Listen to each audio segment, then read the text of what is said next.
నెత్తి మీద పడుచులెత్తిన బోనం పెద్ద పులిని ఎక్కి చేత పట్టిన ఖడ్గం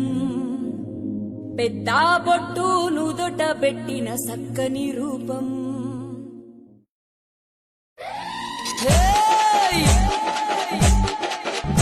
ఏ